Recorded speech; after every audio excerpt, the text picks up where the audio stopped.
Merhaba arkadaşlar, örgü kanalıma hoş geldiniz.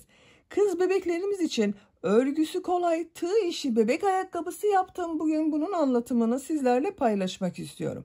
Bakın arkadaşlar, çok güzel bir ayakkabı oldu.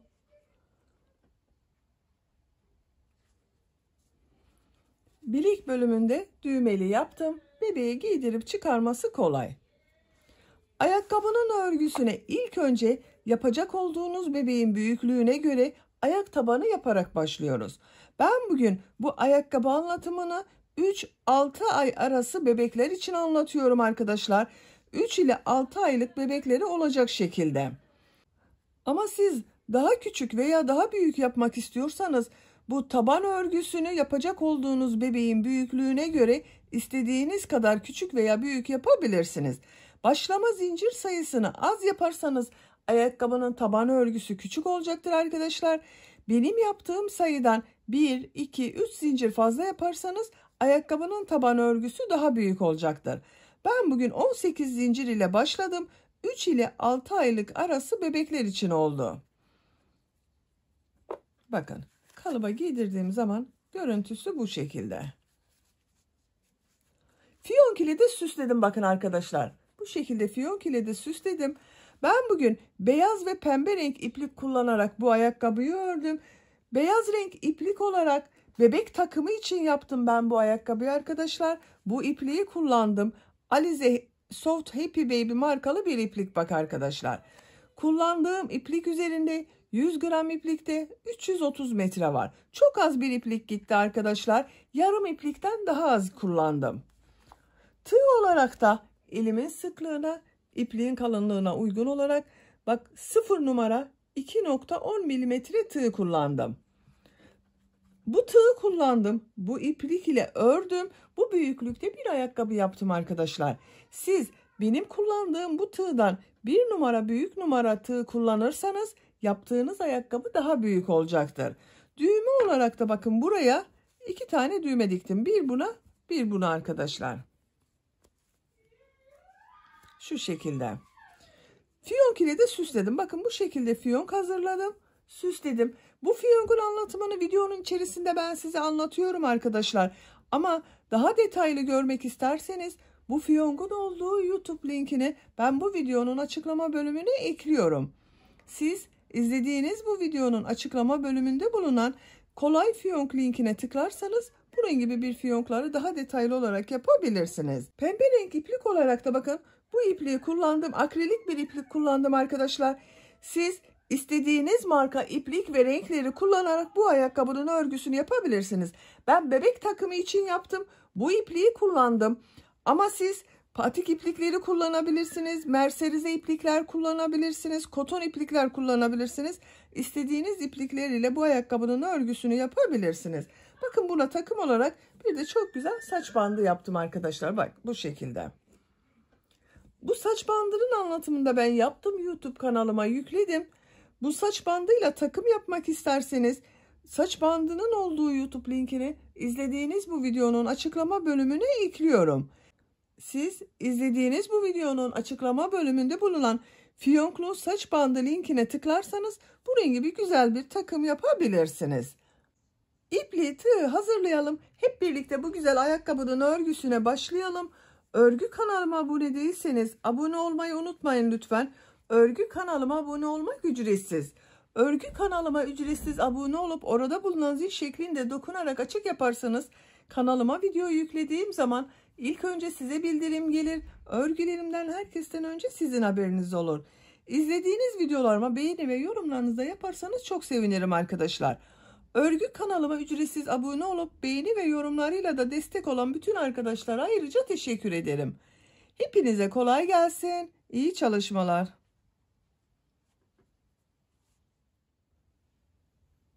Ayakkabının örgüsüne taban örgüsünü yaparak başlıyoruz. Taban örgüsüne başlamak için zincir yapıyorum. Ben ilk ilmeği bak bu şekilde yapıyorum. Size nasıl kolay geliyorsa ilk ilmeği öyle yapabilirsiniz. Başlangıç için 18 zincir yapıyorum.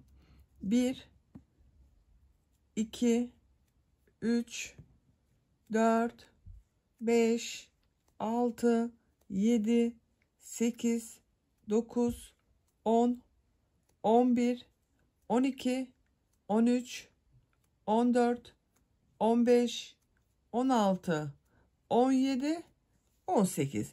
18 zincir yaptım. Ben bugün bu ayakkabıyı 3-6 aylık bebek için yapıyorum. 18 zincir yaptım.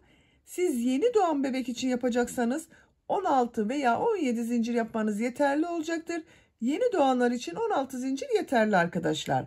Biraz büyük olsun derseniz 17 zincir yapmanız yeterli olacaktır. Daha büyük 6 aylık bebek için yapıyorsanız bunu 19 zincir yapabilirsiniz.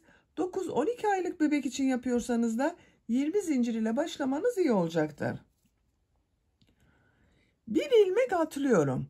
İkinci ilmek içine 2 sık iğne yapıyorum.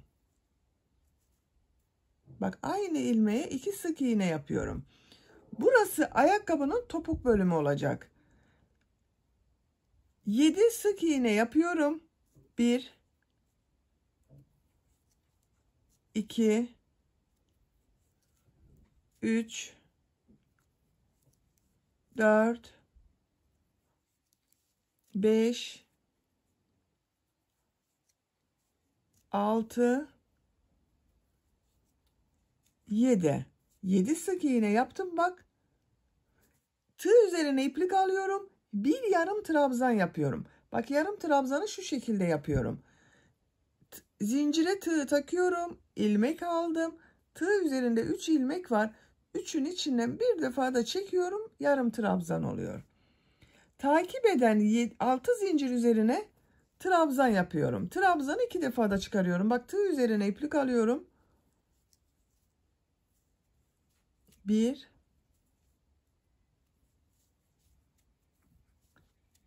2 3 4 5 6 trabzanı yaptım. Bak burada bir zincir kaldı. Bu bir zincir üzerine 6 trabzan yapıyorum. Bak aynı ilmeğe 6 trabzan yapıyorum. 1 2 3 4 5 6 trabzanı yaptım. Buradan geriye dönüş yapıyoruz. Bu bak bir ilmeğe 6 trabzan yaptığım yere kadar ne yaptıysam karşısına aynısını yapıyorum. Bu 6 zincire 6 trabzan yaptım. 6 trabzan yapıyorum bak bu tarafta da tam karşısına gelen ilmeğe. 1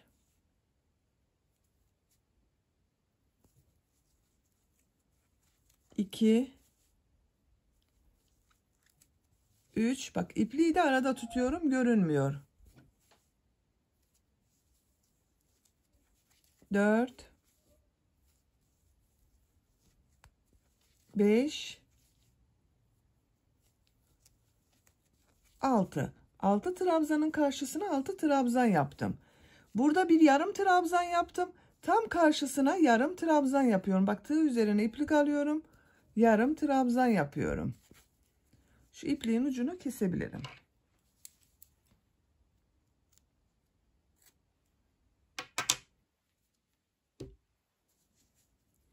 Buraya 7 sık iğne yaptım. Tam karşısına 7 sık iğne yapıyorum. Bak her ilmeğe bir sık iğne yapıyorum. 1 2 3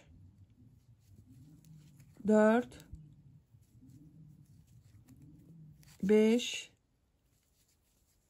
6 7 sık iğneyi yaptım. Sıra başında bir ilmeğe 2 sık iğne yaptım.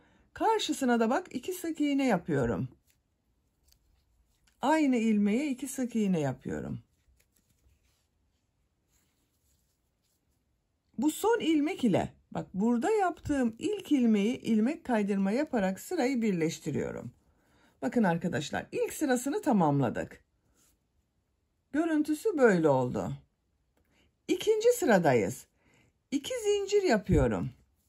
Burada yaptığım bak 2 sık iğnenin üzerine ikişer defa trabzan yapıyorum. Tığ üzerine iplik alıyorum. İlk ilmek üzerine 2 trabzan yapıyorum. 1 2 ikinci ilmek üzerine de 2 trabzan yapıyorum. 1 2 bak. 2 ilmek üzerine 2 trabzan yaptım.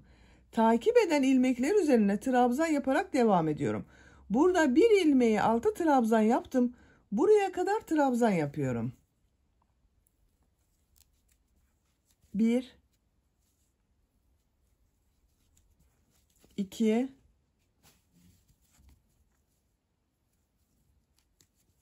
3 4 5 6 7 8 9 10 11 12 13 14. Bak bu bir ilmeği 6 trabzan yaptığım yere geldim. 14 trabzan yaptım buraya. Bu 6 trabzan yaptım. Hepsinin üzerine ikişer defa trabzan yapıyorum bak. Bu ilk ilmek üzerine 2 trabzan yapıyorum. 1 2 diğer ilmeklere de ikişer defa trabzan yapıyorum.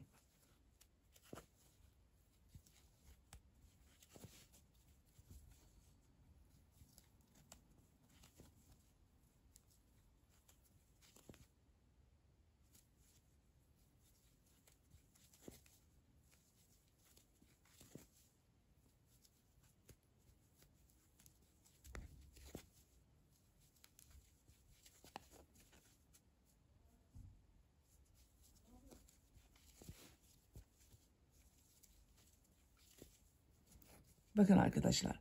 6 trabzanın üzerine ikişer defa trabzan yaptım. Bak 1, 2, 3, 4, 5, 6 çift trabzan oldu.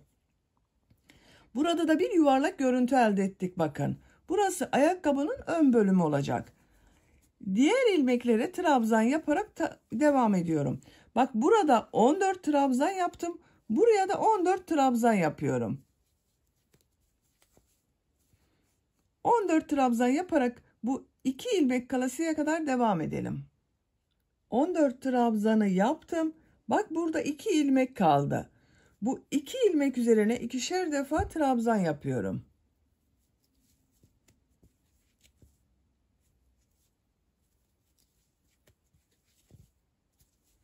Son ilmeğe de 2 trabzan yapıyorum. Sıra başında da bak burada 2 ilmeğe 2 trabzan yaptım. Sıra sonunda da 2 ilmeğe 2 trabzan yaptım. Son ilmek ile bu ilk yaptığım ilmeği ilmek kaydırma yaparak sırayı birleştiriyorum. Bakın ikinci sırayı tamamladık. Üçüncü sıradayız. 2 zincir yapıyorum. Burada bak 1, 2, 3, 4 ilmek var. Hepsinin üzerine ikişer defa trabzan yapıyorum. İlk ilmek üzerine 2 trabzan yapıyorum. 1 2 ikinci ilmeğe 2 trabzan yapıyorum. 1 2 üçüncü ilmeğe 2 trabzan yapıyorum. 1 2 son bak bu çift yaptığım ilmeğe 2 trabzan yapıyorum. 1 2 3 4 ilmek üzerine ikişer defa trabzan yaptım. Burada bak 14 trabzan yaptım. 14 trabzanın üzerine trabzan yapıyorum. Burada arttırma yaptığım bak bu ilk ilmeğe kadar. Her ilmeğe bir trabzan yapıyorum bak.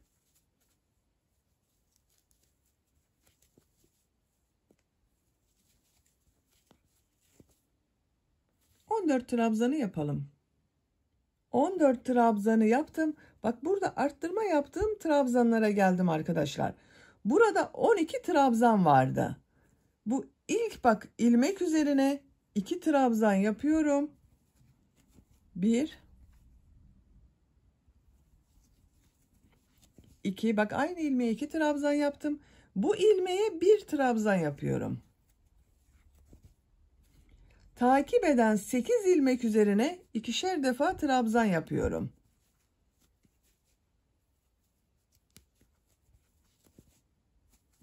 Bak 1 2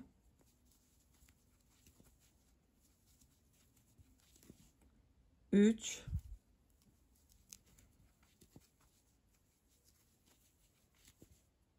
4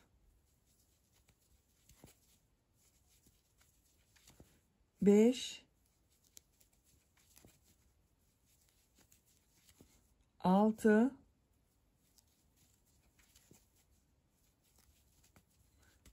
7 8. Bak 8 çift trabzan yaptık arkadaşlar. İlk başta bir ilmeğe 2 trabzan yaptım. İkinci ilmeğe 1 trabzan yaptım. 1 2 3 4 5 6 7 8 ilmeğe de çift trabzan yaptım. Bak ikişer trabzan yaptım. Bu ilk bak bu ilmek üzerine 1 trabzan yapıyorum. Bak bu son arttırma trabzanın üzerine 2 trabzan yapıyorum. 1 2. Bak yuvarlak bölüm devam ediyor. 14 ilmek üzerine trabzan yapıyorum. Bak artık birer defa trabzan yapıyorum. 14 trabzanı yapalım. 14 trabzanı yaptım. Bak bu topuk bölümünde arttırma yaptığım ilmeklere geldim. 4 ilmek üzerine bak 1 2 3 4. İkişer defa trabzan yapıyorum. 1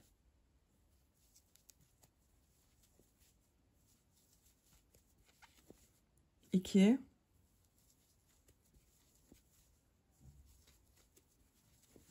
3 4. 4 ilmek üzerine ikişer trabzan yaptım. Son ilmek ile bak burada 2 zincir yaptıktan sonra burada oluşan ilmeği ilmek kaydırması yaparak birleştiriyorum. 3. sırayı da tamamladık. Bakın arkadaşlar. Bu şekilde oldu. Bunun çevresinden bir sıra sık iğne yapıyorum ben. Arttırma yapmıyorum. Her ilmeğe bir sık iğne yapıyorum. 4. sıradayım. Bir zincir yapıyorum. İlk ilmek üzerine sık iğne yapıyorum. Diğer ilmekleri de sık iğne yaparak devam ediyorum.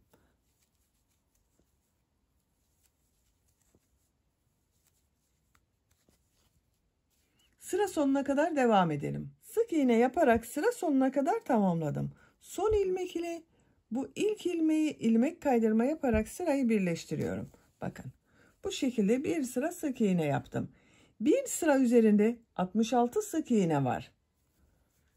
Bir sonraki sıraya geçeceğiz. Bu sıradan itibaren artık ayakkabının bu yan bölümlerini yapacağız arkadaşlar ve örgü yukarıya doğru bakacak. Bir zincir yapıyorum. Bak bu sık iğne yapıyorum yine bir sıra ama şu şekilde yapmıyorum bakın sık iğneyi. Üst tarafta bulunan şu ilmekten alıyorum. Bak böyle alıyorum. Sık iğne yapıyorum. Bak şu şekilde yapmıyorum. Şu ilmeği üst taraftan alıyorum. Sık iğne yapıyorum. Bu şekilde alıyorum. Sık iğne yapıyorum. Her ilmekten yapıyoruz bakın arkadaşlar sık iğneyi. Atlama yapmayalım. Bu sırada da 66 sık iğne olacak. Eksiltme veya arttırma yapmayalım. Bakın bu şekilde yapıyorum. Böyle yapmıyorum. Bak tekrar gösteriyorum. Böyle yapmıyorum. İlmeği şu şekilde alıyorum. Sık iğne yapıyorum.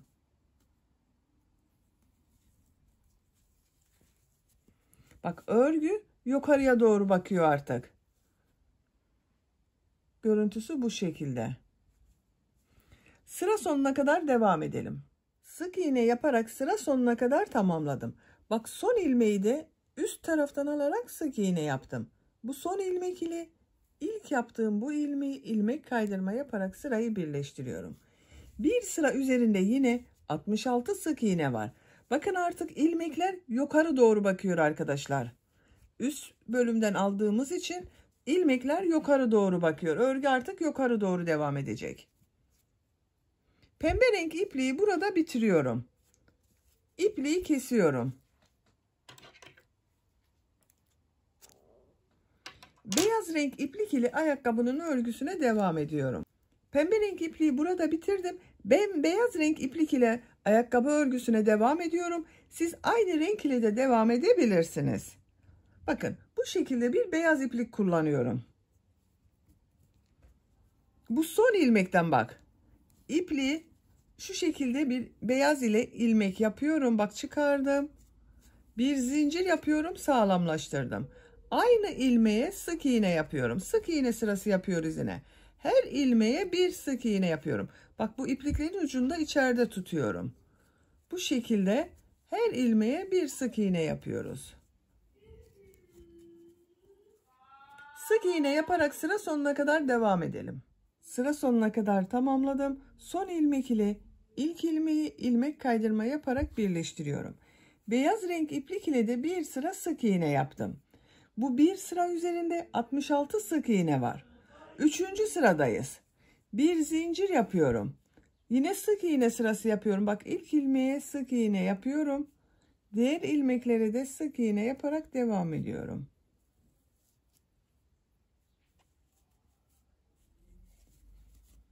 Sıra sonuna kadar devam edelim. İlmek kaydırma yapalım, birleştirelim. Bir sonraki sırada yine sık iğne yapalım. Bu şekilde ayakkabının örgüsü devam edecek arkadaşlar. Ben bugün bu ayakkabının örgüsünü 4 sıra yapıyorum. Beyaz renk iplik ile 4 sıra sık iğne yapalım gelelim. Ayakkabının örgüsünü beyaz renk iplik ile 4 sıra sık iğne yaptım. Sayıyorum. 1, 2, 3, 4. Bakın görüntü olarak böyle oldu arkadaşlar. Kayıt görüntüsünde oldu bakın. Bu sıradan itibaren bu ön bölümlerde kesmeler yapacağız. Ayakkabının şeklini vereceğiz. Onun için işaret yapıyorum. Ön bölümde kesme yapacağım yerleri işaretliyorum. Bu bir sıra üzerinde 66 sık iğne var. Sizin bebeğinizin ayağı tombulsa arkadaşlar bir sıra daha sık iğne yaparsanız daha güzel olacaktır. 4 değil de bunu 5 sıra sık iğne yaparsanız tombul ayaklı bebekler için güzel olacaktır. Bak şu şekilde katlıyorum. Altı bak zincir yaptığım yeri düz yapıyorum. Şu şekilde katlıyorum. Ön bölümden sayıyorum. 2, 4, 6, 8, 10, 12, 14. 14.'ye işaret yapıyorum. Tekrar sayıyorum. 2, 4, 6, 8, 10, 12, 14. Diğer taraftan da bak 14 ilmek işaretliyorum. 2, 4, 6, 8, 10, 12, 14. 14.'ye işaret yapıyorum. 28 ilmeği işaret yaptım bakın burada. Buralarda kesme yapacağız. 66 sık iğne vardı. 19 sık iğne burada. 19 sık iğne de burada var. 19 sık iğne yapmıyorum. Bu başlangıçtan itibaren 10 sık iğneyi sayıyorum bak. 1, 2, 3, 4, 5, 6, 7, 8, 9, 10. Bu 10.'ya işaret yapıyorum. İşaret iğneleriniz yoksa bak şu şekilde iplik ile de işaret yapabilirsiniz. 10. ilmeğe işaret yaptım. Burada bak 1, 2, 3, 4, 5, 6, 7, 8, 9 ilmek kaldı. Diğer taraftan da bak sıra sonunda 10 ilmek işaretliyorum. 2, 4, 6, 8, 10. İşaret yapıyorum. Bakın 4 yerden işaret yaptık arkadaşlar. Bu işaret iğnesiyle yaptığım yerlerde kesme yapacağız. Buraları yarım trabzan yapacağız. Buraları da sık iğne yapacağız. Bir zincir yapıyorum. Bu işaret yaptığım yere kadar 10 yarım trabzan yapıyorum. Tığ üzerine iplik alıyorum. İlk ilmek üzerine bak yarım trabzan yapıyorum. 1 2 3 4 5 6 7 8 9 işareti çıkarıyorum. Bakın 10'uncuyu işaretli olan ilmeğe yapıyorum. 10 yarım trabzanı yaptım. Burada bulunan 9 ilmek üzerine de sık iğne yapıyorum. Bu işaret yaptığım yere kadar sık iğne yapıyorum. Tığın üzerine iplik almıyorum. Bakın sık iğne yapıyorum. 1 2 3 4 5 6 7 8 9 işaret yaptığım ilmeğe geldim. İşareti çıkarıyorum. Burada sık iğne kesmesi yapacağız arkadaşlar. Bakın tığ üzerine iplik almadan ilmeğe tığ takıyorum. İplik aldım, çıkardım. Çekmiyorum, bekletiyorum. İkinci ilmeğe tığ takıyorum. İlmek aldım, çıkardım. Tığ üzerinde 3 ilmek var. Üçün içinden bir defa da çekiyorum. Bak kesme yaptım. 2 ilmeği tek ilmek yaptık. Tekrar gösteriyorum. Bakın ilmeğe tığ takıyorum. İplik aldım. Çektim. Bekletiyorum. Çıkarmıyorum. İkinci ilmeğe tığ taktım. İplik aldım. Bak tığ üzerinde 3 ilmek oldu. Üçün içinden bir defa da çekiyorum. Kesme yaptım. 2 ilmeği tek ilmek yaptım. Bu şekilde 14 kesme yapıyoruz. 2 oldu bak. 3 4 5 6 7 8 9 10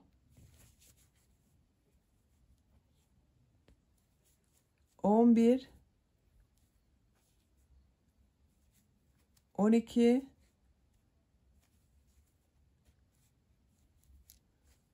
13 bak 14.'yü burada bir ilmek kaldı, işaret yaptığım ilmekle birlikte yapıyorum.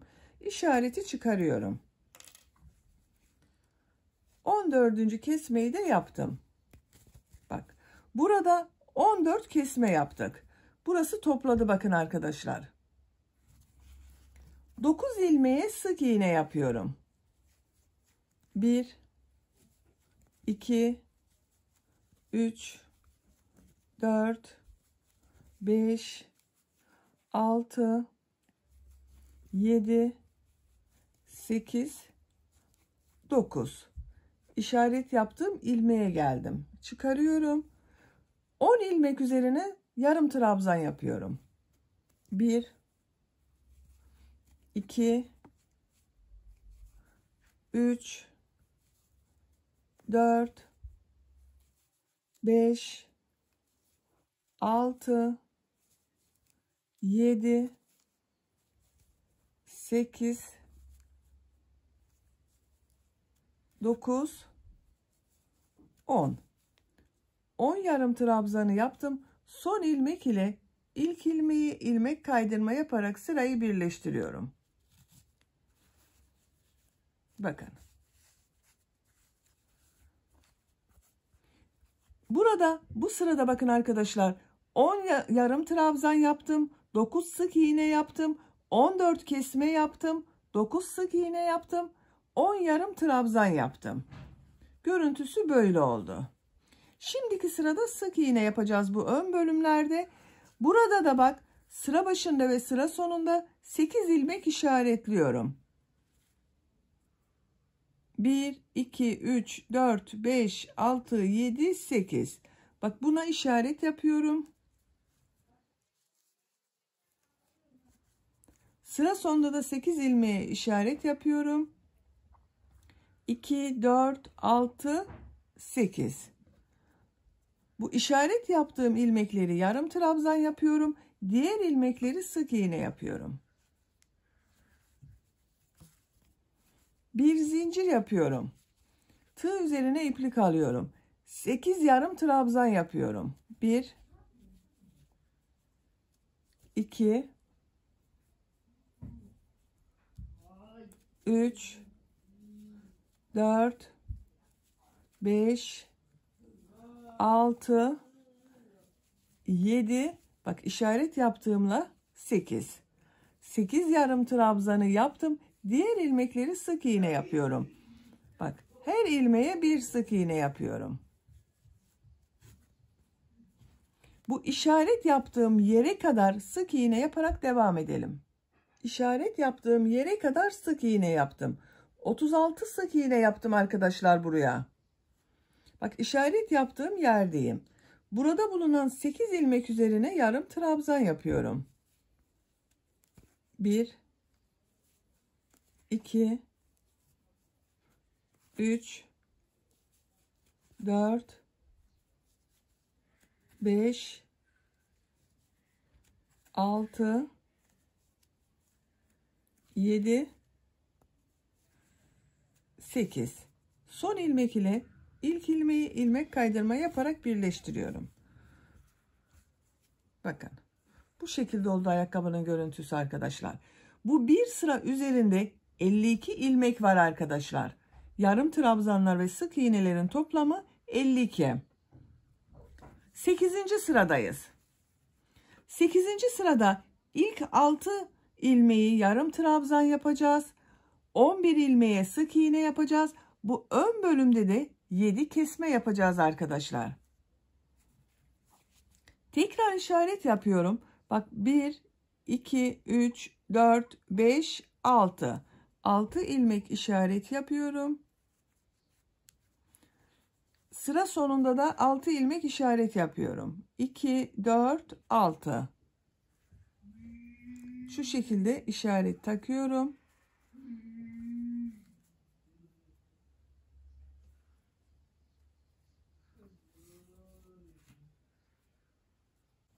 Bir zincir yapıyorum.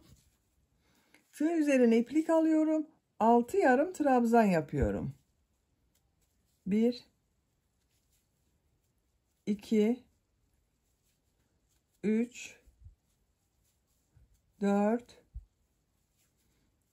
5. Bak işaretle 6 oluyor. 6 yarım trabzanı yaptım. 11 sık iğne yapıyorum. 1, 2, 3, 4, 5, 6, 7, 8, 9, 10, 11. Bu ön bölümde trabzan kesmesi yapacağız arkadaşlar. Trabzan kesmesine denk gelmesi için bak bu sık iğne kısa, trabzanlar uzun olacağından buraya bir yarım trabzan yapıyorum. Bir trabzan yapıyorum. Arada dengeyi sağlıyoruz. Bak köprü görevi yaptık bunu. Buraya 7 trabzan kesmesi yapacağız. Bak trabzan kesmesini şu şekilde yapıyorum. Tığ üzerine iplik alıyorum. İlmeğe tığ taktım. İlmek aldım. İplik alıyorum. 2 ilmekten çıkardım. Tığ üzerinde 2 ilmek var. Tekrar tığ üzerine iplik alıyorum. İlmekten iplik aldım. 2 ilmekten çektim. Tığ üzerinde 3 ilmek var. Hepsinin içinden bir defa da çekiyorum. Bak 2 ilmek tek ilmek oldu. 7 kesme yapacağız arkadaşlar. Trabzan kesmesi yapıyorum. Bak tığ üzerine iplik alıyorum. Elimi takip ederseniz daha iyi anlaşılır. Yavaş yapıyorum.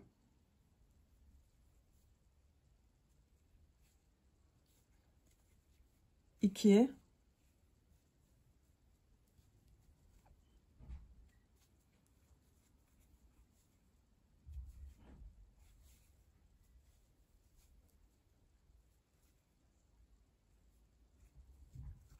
3,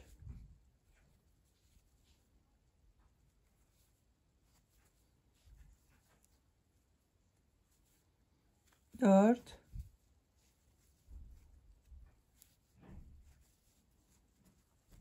5,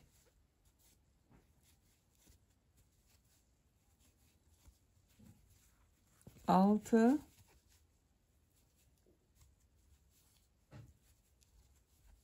7.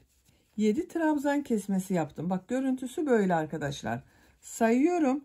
1, 2, 3, 4, 5, 6, 7. Burada yaptığım gibi bak bir yarım trabzan bir trabzan yaptım. Bu kesmelerden sonra bir trabzan yapıyorum. Bir yarım trabzan yapıyorum. 11 ilmeğe sık iğne yapıyorum. 1, 2, 3, 4, 5, 6, 7, 8, 9, 10, 11. Bak işaret yaptığım ilmeğe geldim. Çıkarıyorum. 6 yarım trabzan yapıyorum. 1, 2, 3, 4, 5, 6. Son ilmek ile ilk ilmeği ilmek kaydırma yaparak birleştiriyorum. Bakın arkadaşlar. Ayakkabının görüntüsü böyle oldu. Bir zincir yapıyorum. Sık iğne sırası yapıyoruz. Bak bu ilk ilmek üzerine sık iğne yapıyorum. Diğer ilmekleri de sık iğne yaparak devam ediyorum. Her ilmeğe bir sık iğne yapıyorum. Sıra sonuna kadar devam edelim. Sıra sonuna kadar tamamladım. Bak son ilmek ile ilk ilmeği ilmek kaydırma yaparak sırayı birleştiriyorum. Bir sıra sık iğne yaptım arkadaşlar. Bu bir sıra üzerinde 45 sık iğne var. İpliği burada kesiyorum.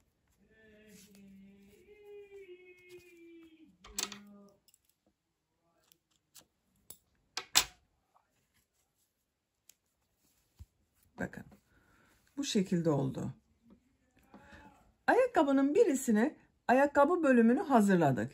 Şimdi buraya düğme için kordon yapacağız arkadaşlar. Bunun aynısından bir ayakkabı daha hazırlayalım. İki ayakkabının örgüsünü birlikte yaparız. Bu ayakkabının aynısından bak bir tane daha yaptım arkadaşlar. Aynı sayı ile başladım. Taban örgüsünü yaptım. Bu beyaz renk ile de aynı işlemleri yaptım bak. Şu kalıba giydiriyorum. Bak görüntüsü böyle oldu. Şimdi bu kordon bölümünü yapacağız. Düğme için düğme kordonu yapacağız. Bak ikisi de aynı. Sağ sol yok. Bu sıradan itibaren ayakkabının artık sağını solunu belli edeceğiz arkadaşlar. İpliği alıyorum. Bak işaret yaptım. Bu topuk bölümünün olduğu yerde 22 ilmek işaretledim bak. 2, 4, 6, 8, 10, 12, 14, 16, 18, 20, 22. 22 ilmek işaret yaptım. Bunda da aynı şekilde 22 ilmek işaret yaptım. Örgünün ters tarafından başlıyorum bak. Şuradan. İşareti çıkarıyorum. Çıkardığım ilmekten beyaz renk iplik ile ilmek yapıyorum. Bir zincir yaptım, sağlamlaştırdım. Aynı ilmeğe bir sık iğne yapıyorum.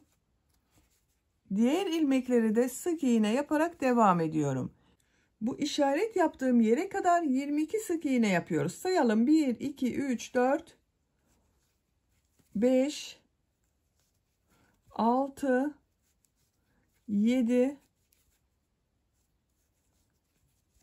8, 9, 10, 11, 12, 13, 14, 15, 16, 17, 18, 19, 20, 21, bak işaretle 22 oluyor. 22. 22 sık iğne yaptım buraya.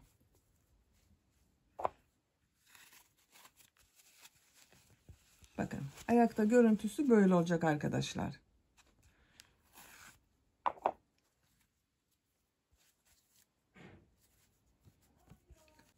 Kordon için 28 zincir yapıyorum. 1, 2, 3, 4, 5,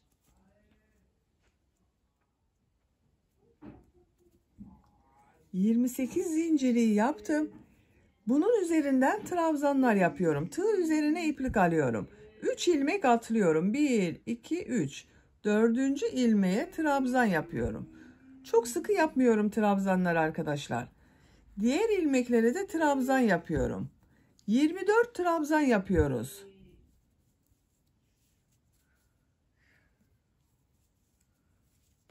Bak bu şekilde trabzan yapıyorum. Sıra sonuna kadar devam edelim. Zincirler üzerine 24 trabzan yaptım. Trabzanlara devam ediyorum. Bak bu sık iğnelerin üzerinde de trabzan yapmaya devam ediyorum. 22 sık iğne vardı. Üzerlerine trabzan yapıyorum. Bu sıra sonuna kadar devam edelim. Sıra sonuna kadar trabzan yaptım. Sıra sonunda bir ilmek kaldı. Bu ilmeğe sık iğne yaparak bitiriyorum arkadaşlar. Bak şu şekilde sık iğne yaptım. İpliği kesiyorum.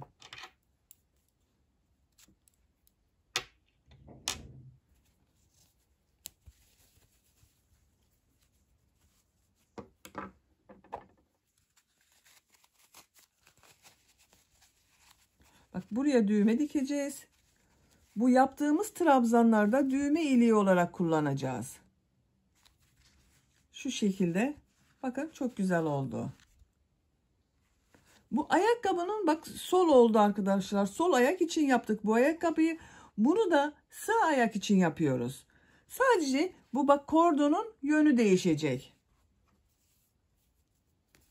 Aynı şekilde başlıyorum sık iğneyi. Bak örgünün ters tarafından bu işaret yaptığım ilmekten beyaz renk ile ilmek yapıyorum. Bir sık iğne yapıyorum. Sık iğne yapıyorum. 22 sık iğne yapıyorum. İşaret yaptığım yere kadar 22 sık iğne yapalım. İşaret yaptığım yere kadar sık iğneyi yaptım. Bu işaretli yere de sık iğne yapıyorum. 22 sık iğne yaptım arkadaşlar, bakın buraya. Bunda da 22 sık iğne yaptık. Daha sonra bak bu kordon bölümünü yaptık. Buradan zincir yapmıştık bunda.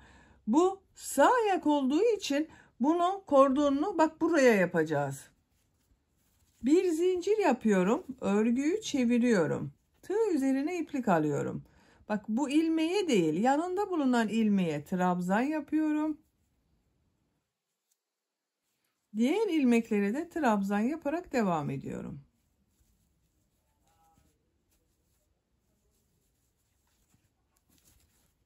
Sıra sonuna kadar devam edelim. Sıra sonuna kadar trabzanları yaptım. Bakın bu şekilde oldu arkadaşlar. Buraya bu yaptığım kordondan yapacağız. Bunda 28 zincir yaptım. Üzerine 24 trabzan yaptım. Burada da aynısını yapıyorum. 28 zincir yapıyorum bak. 28 zinciri yapalım. 28 zinciri yaptım. Tığ üzerine iplik alıyorum. 3 ilmek atlıyorum. 1, 2, 3, 4. ilmeğe trabzan yapıyorum. 24 trabzan yapıyorum. Zincirler üzerine her ilmeğe birer defa bak.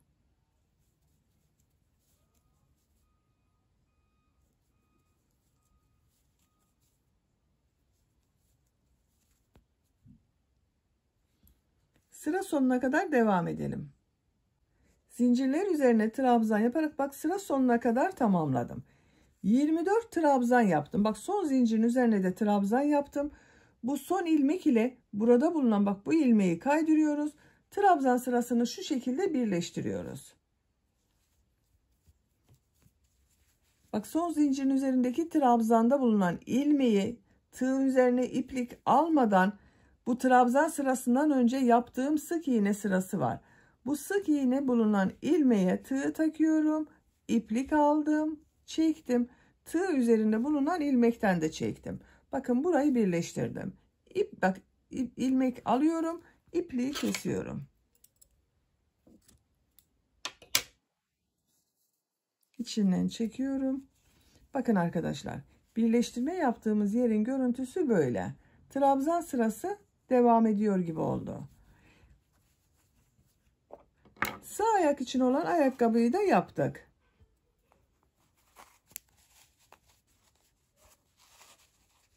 Bakın. Gördüğünüz gibi sağ ve sol ayak için olan ayakkabıları yaptık.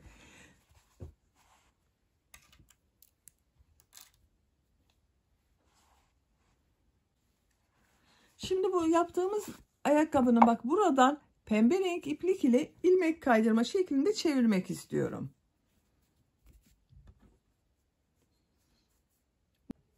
Şu ilmekten bakın arkadaşlar, tığ takıyorum. Buradan bir ilmek yapıyorum. Bir zincir yapıyorum, sağlamlaştırdım.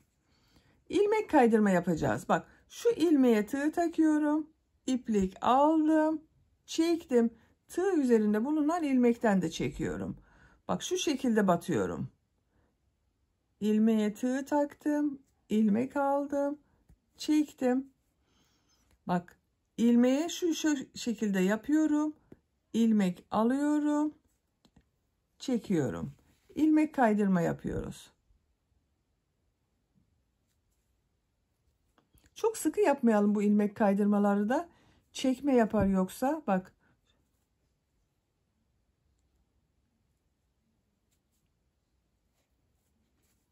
Sık iğne yapmıyorum. İlmek kaydırma yapıyorum.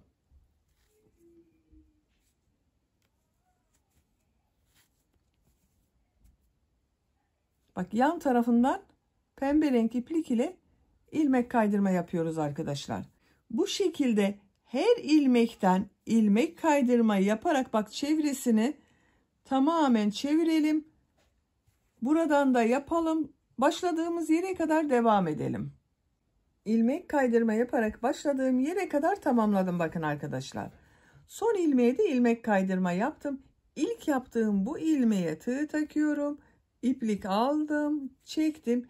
İlmek kaydırma yapıyorum. Bak burada bitirdim. İpliği burada kesiyorum. İlmeğin içinden bak çektim. Ters taraftan tığ takıyorum.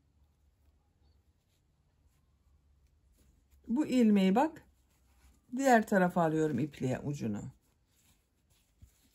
Bakın birleştirme yaptığımız yerin görüntüsü böyle oldu.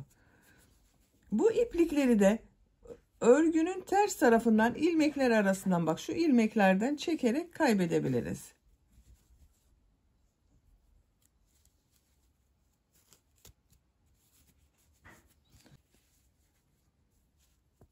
Şimdi diğerini de aynı şekilde yapacağız.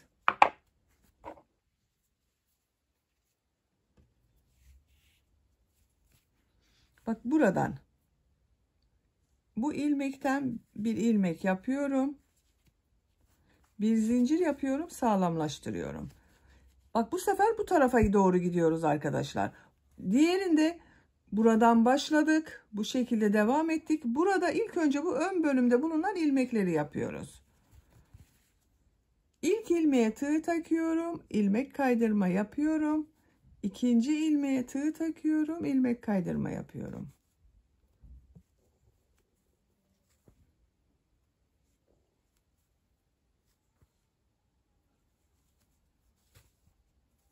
Bu şekilde ilmek kaydırma yapıyoruz. Bunda yaptığımız gibi çevresinden ilmek kaydırma yaparak tamamlayalım. çevresinden ilmek kaydırma yaparak sıra sonuna kadar tamamladım. Bakın son ilmekliyle de birleştirdim. İpliği kesiyorum.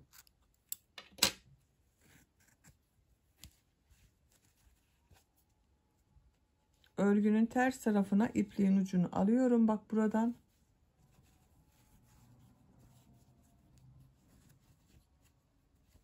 Bu şekilde oldu arkadaşlar.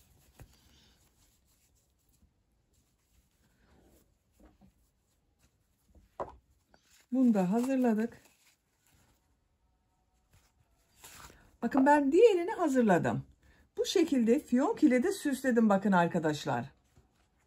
Biraz önce yaptığımız ayakkabıyı bu şekilde yaptım. Şimdi bunu da süsleyeceğiz. Süsleme yapmadan önce tabanından bak bir sıra ilmek kaydırma yaptım. Tırtıklı bir görüntü elde ettim burada. Bakın bu düz görünüyor. Bu şekilde bir zincir bir ilmek kaydırma yaparak tırtıklı bir görüntü elde ediyoruz.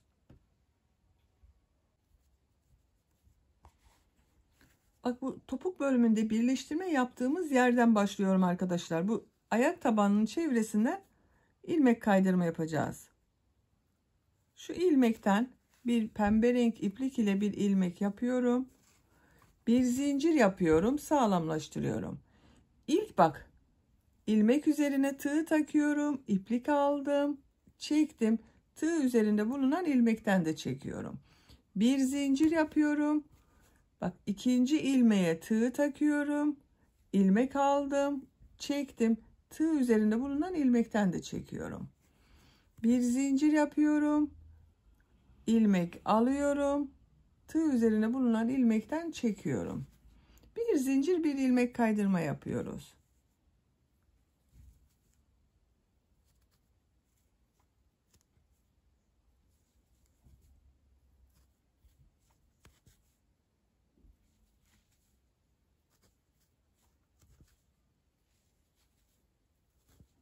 Bak tırtıklı bir görüntü elde ediyoruz burada. Sıra sonuna kadar devam edelim. Sıra sonuna kadar tamamladım. Son ilmek ile ilk yaptığım bu ilmeği bak ilmek kaydırma yaparak birleştiriyorum arkadaşlar. İpliği kesiyorum.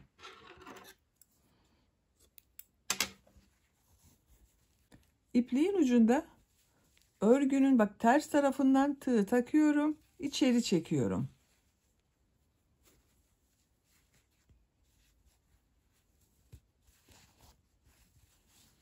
İlmekler arasından kaybediyorum.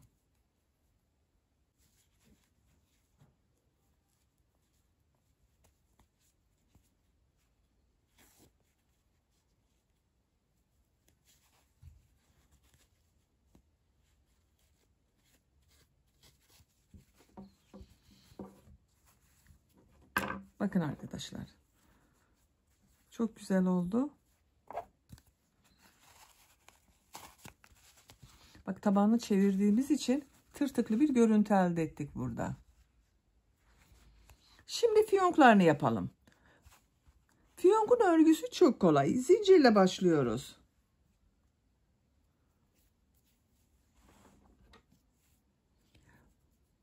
Zincir yapmak için ilk ilmeği ben bu şekilde yapıyorum.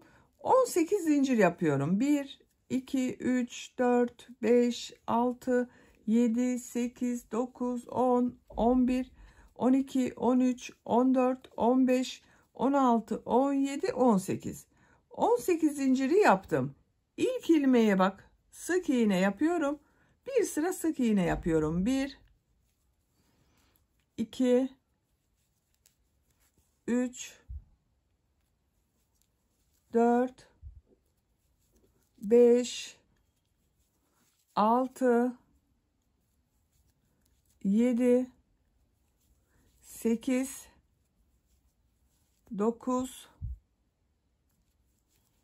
10, 11, 12, 13, 14, 15, 16, 17. 17 sık iğne yaptım. İkinci sıradayım. Bir zincir yapıyorum, örgüyü çeviriyorum.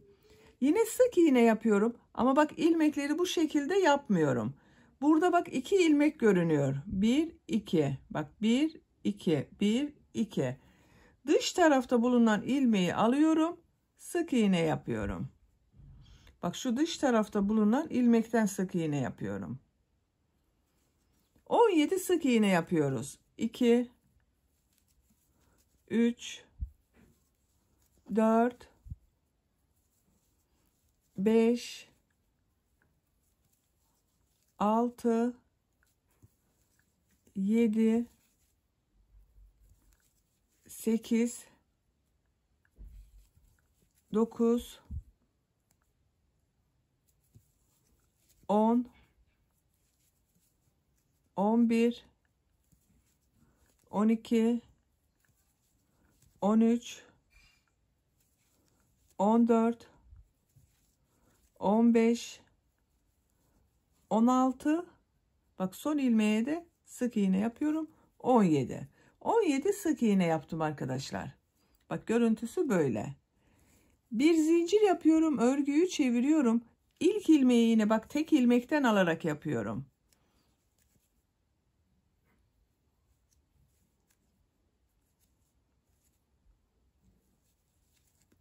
Bu şekilde.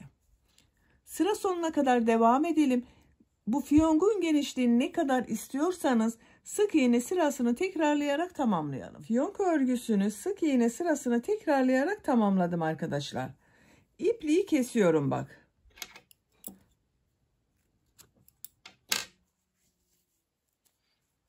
İplikleri de şu ilmeklerin arasından kaybedebiliriz.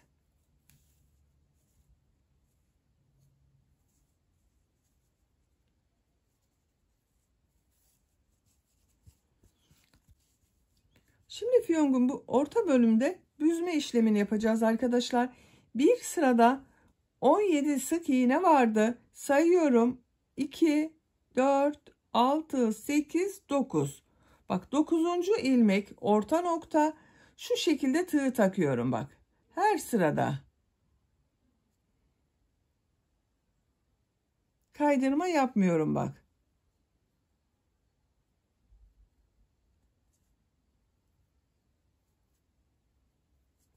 Diğer uç noktaya kadar taktım. İpliğin ucunu alıyorum. Şu şekilde içinden yavaşça çekiyorum bak tığ yardımıyla. Diğer taraftan çektim. Bak şu şekilde oldu arkadaşlar. Tam orta nokta olduğu için de düzgün denk gelecektir.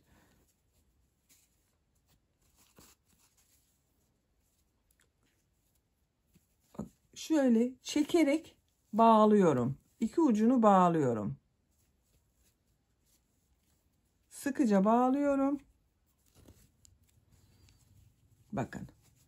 Orta noktayı belirledik. Şimdi bunun çevresinde dolama yapıyorum bak şu şekilde.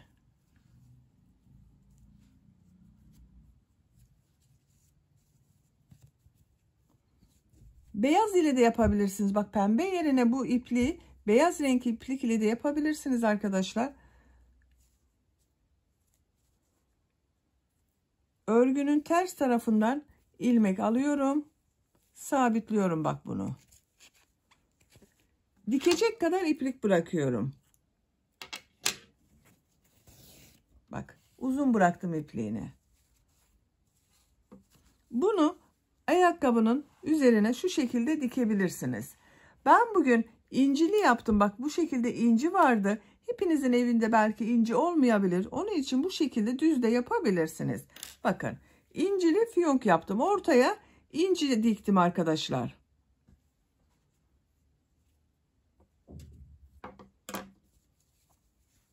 Yerleştiriyorum bakın ayakkabının üzerine. Nereden başlayacağıma bakıyorum. Tam orta noktadan işaret yapıyorum. Nasıl diktiğimde gösteriyorum size. Orta noktadan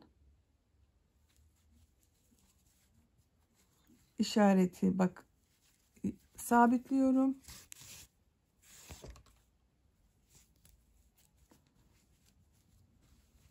Bir kontrol etmek lazım. Kaydırma yapmayalım.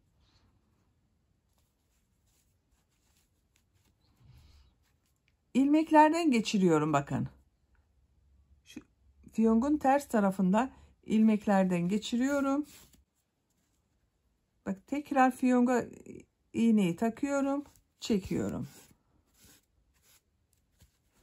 4 noktada tutturmanız yeterli olacaktır.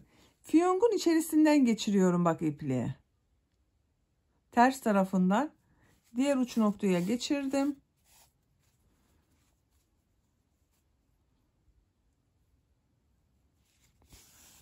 Dikiyorum. Bu şekilde fiyongun örgüsünü ayakkabıya dikelim arkadaşlar.